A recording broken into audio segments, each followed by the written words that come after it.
Hi, I'm here with Michael Forrest. Thanks for joining me. Hey, you're welcome indeed.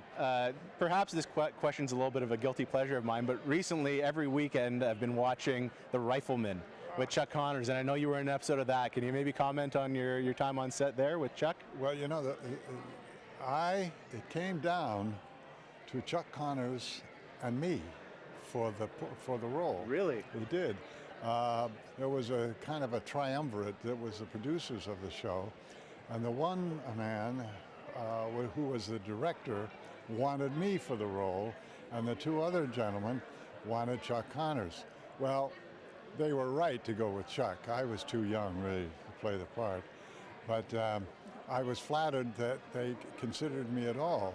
Mm-hmm. Then later on, of course, they cast me in, I think I played in Indian, didn't I? Yep. Something like that, yeah. And they cast me in that, and I had a great time working on the show, but it was also kind of a bittersweet thing because I realized that I had been considered for the part and of the lead, and here Chuck was doing it, and Chuck, believe me, they made the right choice when they went with him. So, but nonetheless, you still think, gee, I could have done it, you know, but nonetheless, he was the better choice.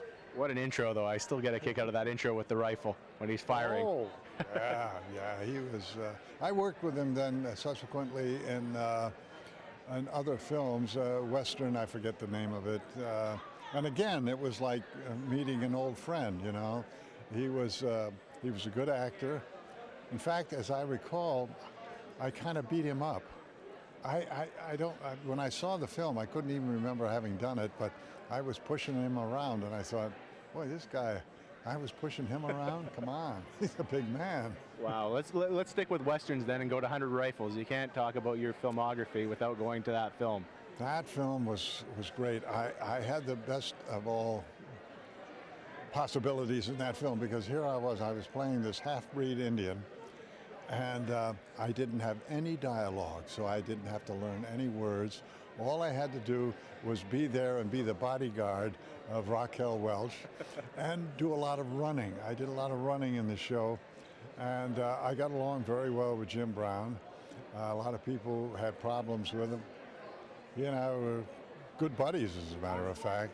And I was on it for 3 months, all through Almeria, Granada, Guadix, places like that. I really enjoyed working on the film, but the beauty of it was I didn't have to say a word.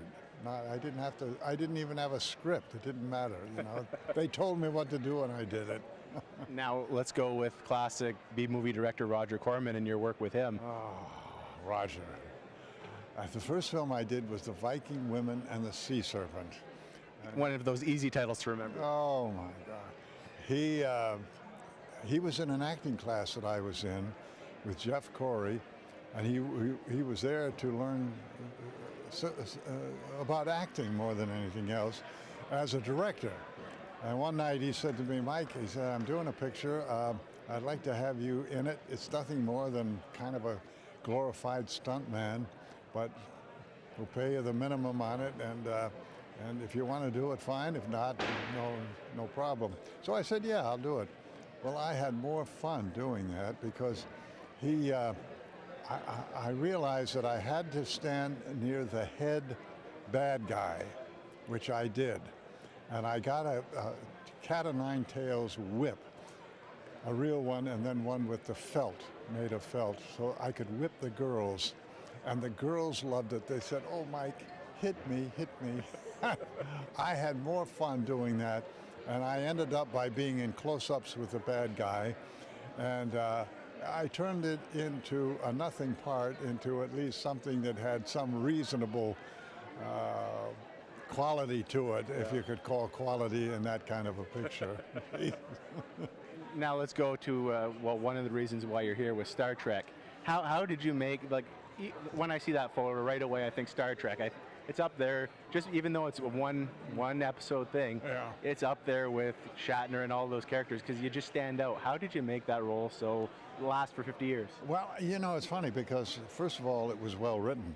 And originally when I went in, they asked me to take my shirt off. They wanted to see if I was built the way they wanted me to be, and they liked that. Then they said, well, can you do it with a British accent?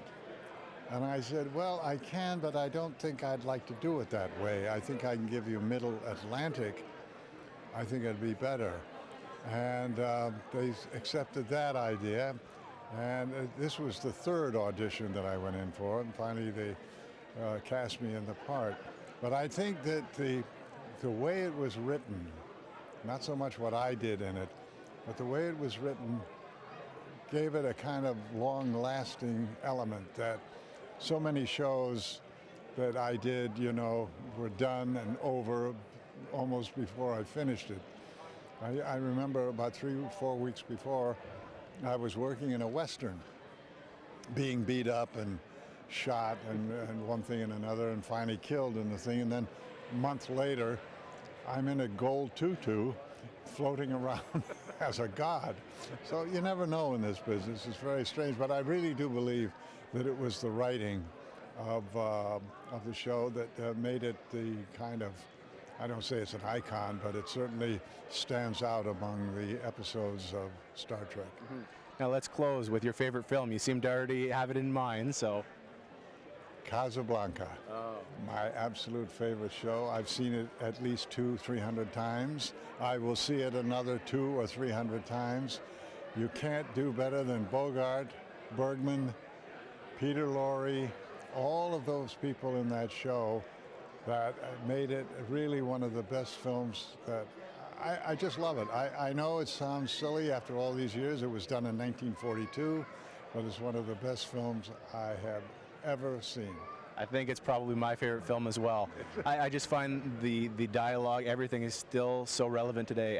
That scene when they start singing La Marseillaise over the German anthem, and I don't know if you knew this, I'll add this and then we'll wrap up, but a lot of those were Jewish people that had fled Germany that were in that scene as the extras. So when they're crying, they're really crying. There's a whole nother level to why that scene's so emotional. I didn't know that. I didn't know. That's interesting. That gives it another level for me. The next time I see it, which probably will not be too long from now. Well, thank you so much for doing this. This was great.